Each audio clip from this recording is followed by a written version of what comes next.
gaurkoan kameraren aurrean Maria Serrano dugu gurekin, kasu honetan Behar Bidasoa gobernuz kanpoko erakundearen partetik dator bera, eta komunikazioa arduraduna den aldetik, pixka bat elkarte honek egiten duen jardueraren eta egiten dituen ekintzen errepaso labur bat egingo dugu datozen minutuetaz.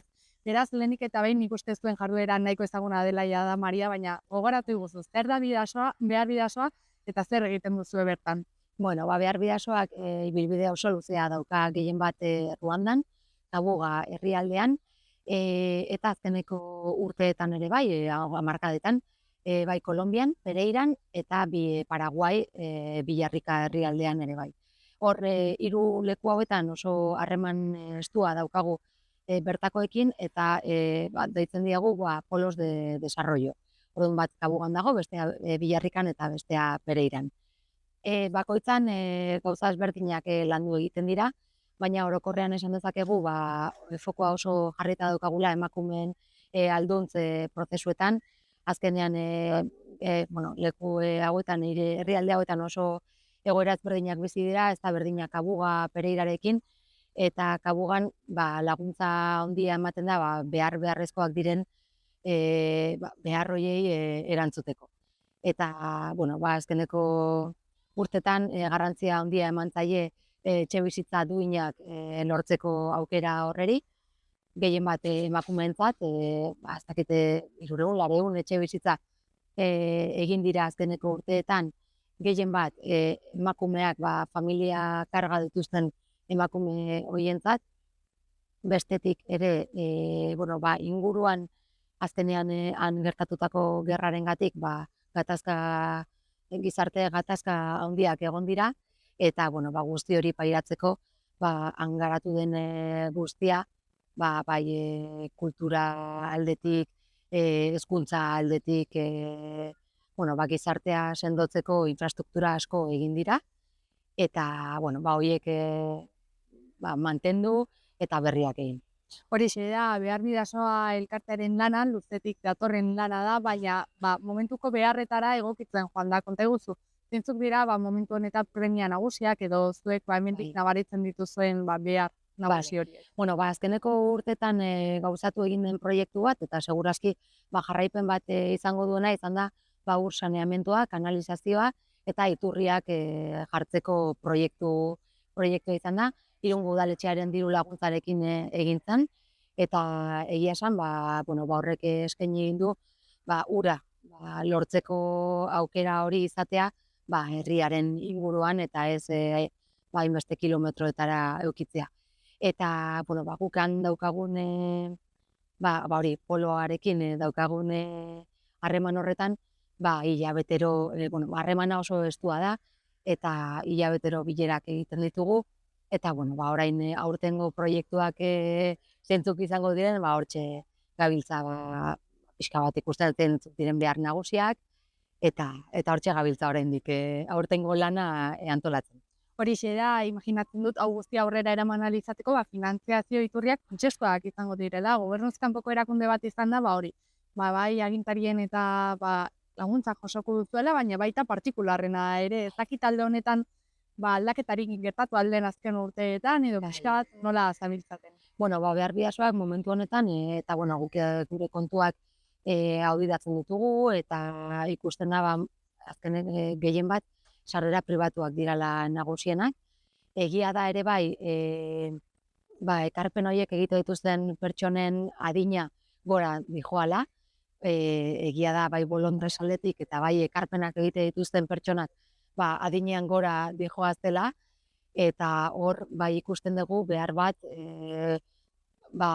jende gaztea hartu behar dugula, beraien gana iritsi behar garela, beraien diru laguntzak eta beraien konpromiso hori lortzeko asmoarekin, eta baita noski ere erakunde publikoak eskaintzen dituzten diru laguntza deialdietara ere aurkeztu egiten gara, hemen Irungo udaletxearekin diru laguntza izenduna dauka Behar Bidasoak duela urte asko, beste udaletxe batzuekin ere kontatzen dugu, eta hortxe gabiltza.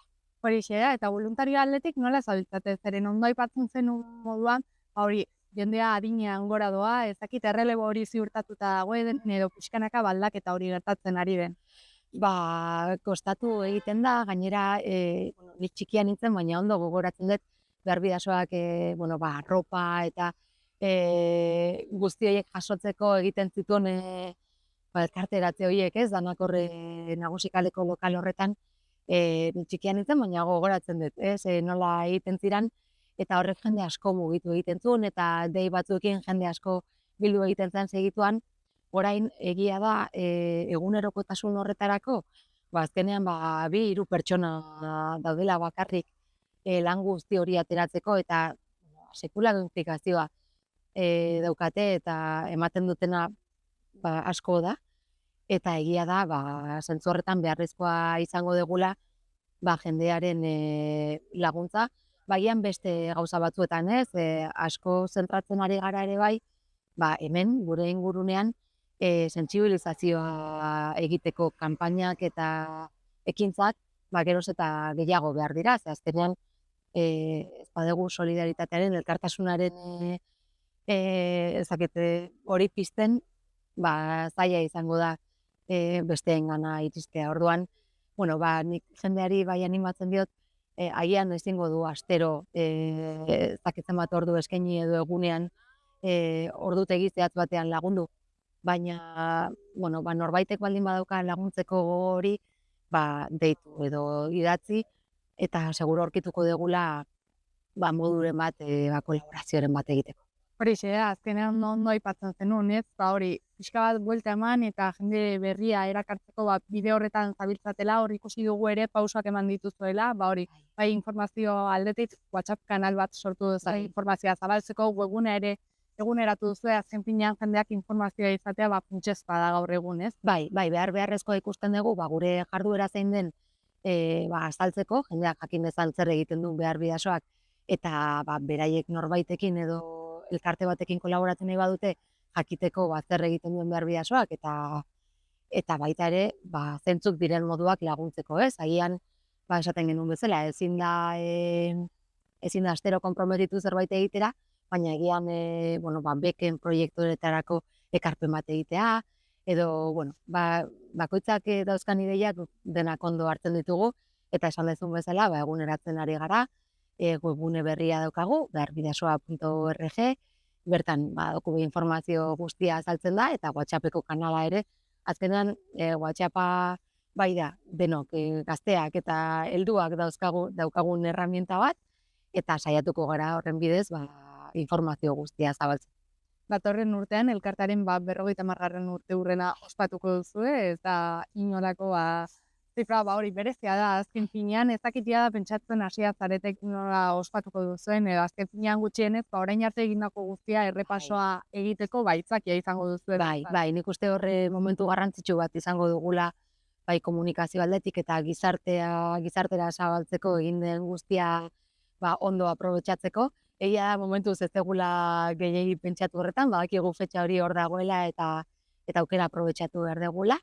Baina, momentuz hortxe daukagu, oraindik ez dugu ezer erabaki, baina egia da 50 urte ez direla. Oso zifra borobila eta polita da, eta zerbait berezia egiteko aukera aproposa. Ziur, seguro. Eta elkarrizketarekin bukatzeko Maria konta iguzu. Pixka bat etorkizunera begira nola begiratzen duzuen, hau da, proiektu dituzuen buruan, edo pixkan elkartearen ikuspentitik nola garatu nahiko zenuketen. Pentsatzen azkeneko hilabetetan eta urtetan pentsatzen ari garena da, eta hau gauden herrialdetan dauden pertsonekin hitz egin da, sortu behar duguna da hazkuntza beraiek sortu dezatela, hau da, lankidetza ez da izan behar guk dirua ematen dizuegu zuen beharrei aurre egiteko. Baizik eta dirua eman behar da proiektu estrategikoak lantzeko. Osea, han sortu behar dute proiektuak gero beraiei buelta dirua izateko eta errekurtsoak izateko. Eta zentzu honetan, kabugan azkeneko urtetan Manos Unidasekin batera proiektu agrikola garrantzitsu bat garatu egin da, emakumei zuzenduta, kooperatiba bat sortu da, formakuntza bat izan dute, eta azkeneko urtetan hasi dira ja landatu zen hazi horren emaitzak ikusten, ez? Eta, bueno, ateratzen ari dira produktu berriak, eta orain erronka izango litzateke produktu horiek nonbaiten saltzea eta beraiek errekurso horiek jasotzea. Baita Pereiran eta Biarrikan ere, ekintzailetza proiektuak ere babesten ari gara, han emakumeen alduntze prozesuak asko bultzatu egin dira formakuntzarekin, eta orain hurrengo pausoa izango litzateke formakuntza hortatik pasatzen diran emakume horiek, beraien enpresa txikiak martxan jartzea, eta horrekin egoerari pixka bat buelta ematea. Nik uste gure fokoa hor jarriko dugula hurrengo urteetan. Primera Maria kontatutako guztia pilo bat eskertzen dizugu, izan ere errepaso zabala egin diguzu momentu txiki batean, baina hori eskertzen dugu, eta edo gauza duzuenean badakizuen gauden. Mila esker. Mila esker zuei.